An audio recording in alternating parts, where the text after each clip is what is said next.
And that's why Mutai Nguji did bring tyranny of numbers to confuse Kenya that we are many. And if true they are many, how many votes are those? Because their population index is depicted at 8.1 million. So do you want to tell me we don't have dead people? We don't have young children. We don't have those who have not reached the age of getting IDs. We don't have people whose challenges who don't even care about the ID, the voters cards. So what I'm saying, let me say there are many. I don't deny. But many against who? Stop living in denial. Let them appreciate. They've been privileged thrice for their sons to have worn the uniform of our government in the name of presidents. The first president, Mheshimiwa Kenyatta, the next Emilio Kibaki, then the next one, Nani Uhuru Kenyatta. If these people did what they did, cannot satisfy them, other Kenyans also wants to get satisfied. Yes, once again karibu sana. Niko na mheshimiwa Aliet, incoming MP4 Rangwe. Rangwe iko Nyanza? Yeah, Homa Bay County. Homa Bay County. Ground iko aje kwanza? Ground literally iko sawa. Isipokuwa bado ni mapaparasi ndio wako huko. Yes. Hatujajitokeza openly kuonyesha mambo. Lakini ukitest waters iko aje? Wale wako huko ni the equals, and I think God willing I'm going to be the best. Yes, because all it takes besides the resources is what you are made of. They are asking what are you made of? Are you a gene? Yeah, so that's the way it is. Kuna kitu imekuwa ikiendelea online, inasemekana watu wa Nairobi peke yake ndio wana hate Ruto, lakini ukienda mashinani, yes, kila kitu ni UDA. Yes, thank you very much. Political victory comes from the villages. One reason that is apparent, these people at the village, these people are people who are contented. Half of what they use doesn't have manufacture in it. Are you getting that? And so, with the people in the village, all these people needs, can you give them electrical connectivity? Can you service their infrastructure like roads? Do they have schools? Are you getting a hospital set up? How is it? So, these people, they are not petty. When the people in town like Moso in Nairobi are struggling social pressure based on rent being paid, high per capita flow, you need money to do almost everything. With them, that one is not feasible. And so, with them, if they decide, either they are dissuaded in a confused way or they make formed opinion. Their decisions are informed. Like now, when you tell me about that, I concur with you because one, like if you go to the Western nation, what will you tell them about Ruto? Yet, Mumias is running. Nzoia is working. Pan Pepper is working.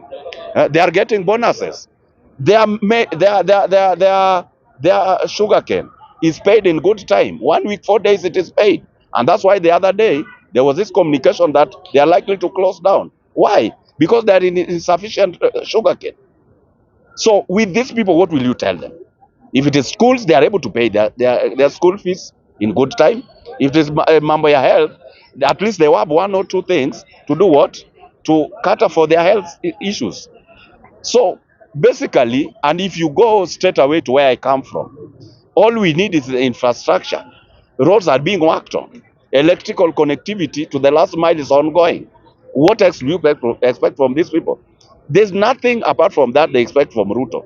If by coincidence Ruto passes by and gives them some token, they appreciate 1,000 times. And that's the way it is. And that's why some of these things, you realize, our political dimensions are pegged on our kingpins. Are you getting that? Because the kingpins knows the language these people understands. So like now, like from where I come from in South Nyanza, Homa Bay, a good per capita setup, our economic activity is fishing. Right now, Mheshimiwa Rais is working feeder roads to the lake. They are working on the ring roads. They are trying to factor in cold storages, be it refa or what.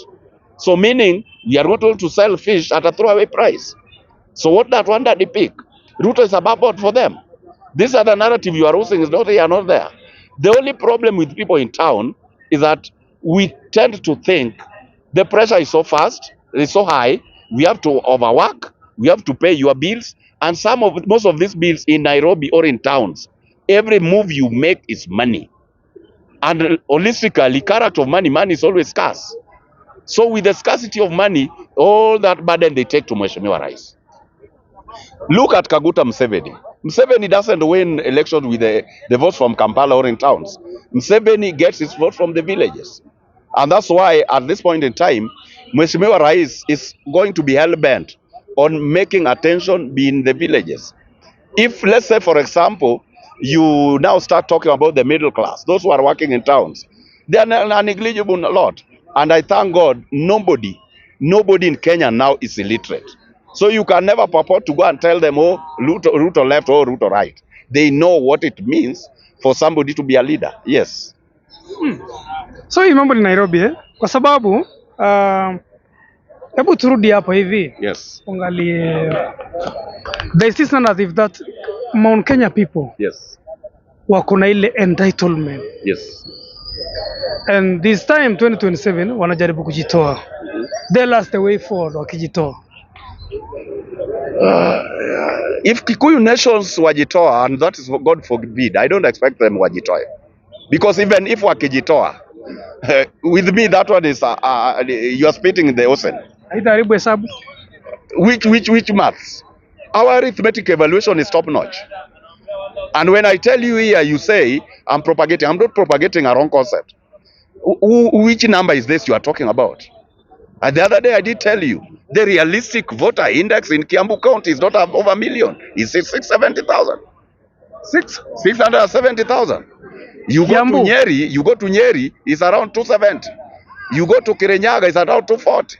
That's the same evaluation to what's happening with the Nithi. When Kibaki was stealing our votes, we were told Nithi has a million votes. That was the bridge the gap so that Raila is defeated. But at this point in time, what is the Nithi's vote?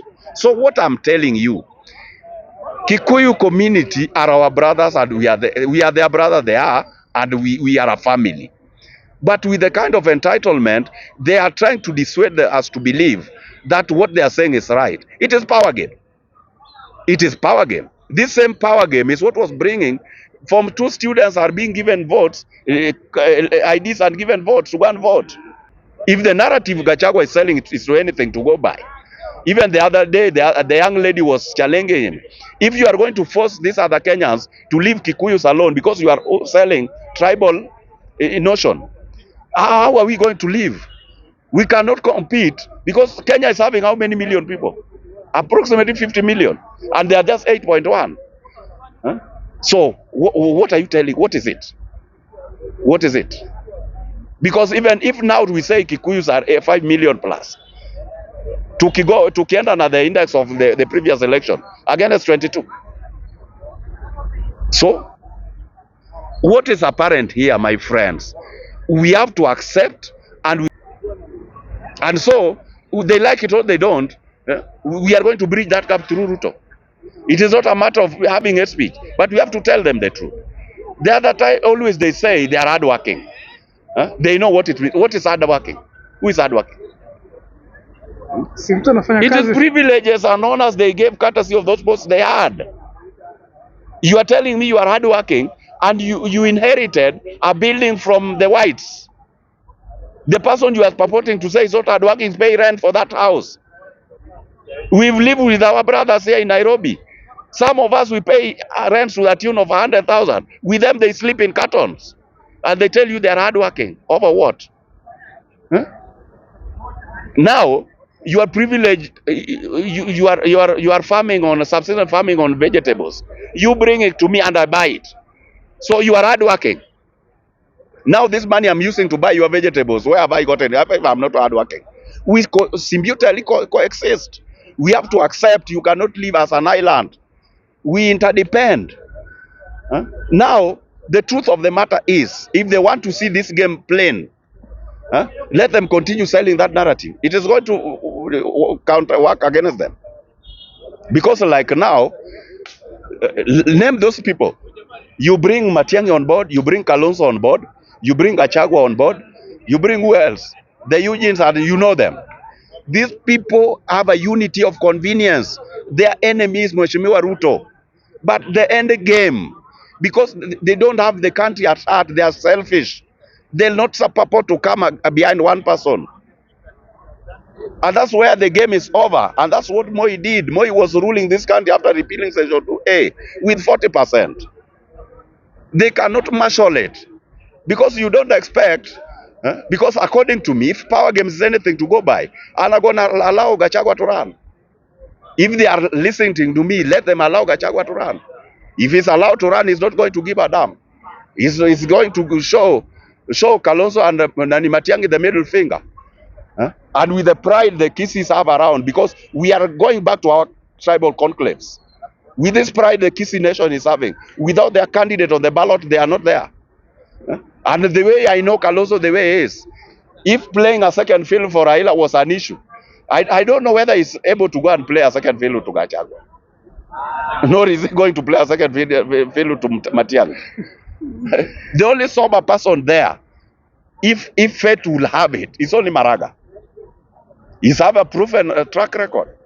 But now, the way things are, Maraga, even if he was the best, but he's come at a wrong time. You can never challenge an incumbent. Like me, myself, I really like Maraga. But with the Ruto in the ballot, no. He has to wait for some time. So that's the kind of nature our politics is going to be. But let me tell you, if my Kikuyu brothers and sisters are going to live to the reality of life, they are not going to be honest with this country. You can never purport to run a country every election in circle. It is one your son or your daughter who is at the helm, at the behest of others. And these people are also men and women who are beyond reproach, who can lead the nation. And instead of you being very humble, so that at least people understand you, you want to stamp authority, you tell them, you see, if it is not ours, nothing. So, let Gachagua come back, let him do his politics, but we are going to consider. As a government, we are going to consider. If he proves he can make Ruto win very early, we are going to leave him for June to run. Yes. Thank you so much. Thank you I'm so not much. finished, Mheshimiwa. Why are you in a hurry? Now, on the other side, I would like also to talk about one or two things, more so when it comes to the scenario at us play now. For those two of us who are sober, who knows how things are working out, and more so we need to at least take opportunity to teach one another with our young guys. We don't deny, but there are facts they don't understand. They have to appreciate this intergenerational conclave, the dialogue concept Raila is bringing around. Because without the dialogue, this country is no more. And if they think Somalia is very unique, Rwanda is unique, South Sudan is unique, let us assume there's no dialogue. What they want now, they want it verbally and democratically. But if the dialogue fails, it goes full throng the way they want it, then believe me, even them, they lack where to go and hide.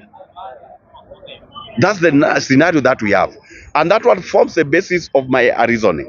Let Kenya gives dialogue a chance, so that where they still gray areas, Ruto is a very good student of history and is somebody who is a learned, he understands, he is sober always, and his associates, ikiwemo Raila Amolo Odinga, are men who understand, and God has given them wisdom, the way he did give Solomon. Because without wisdom, somebody cannot detain you for 9 years, then you forgive him.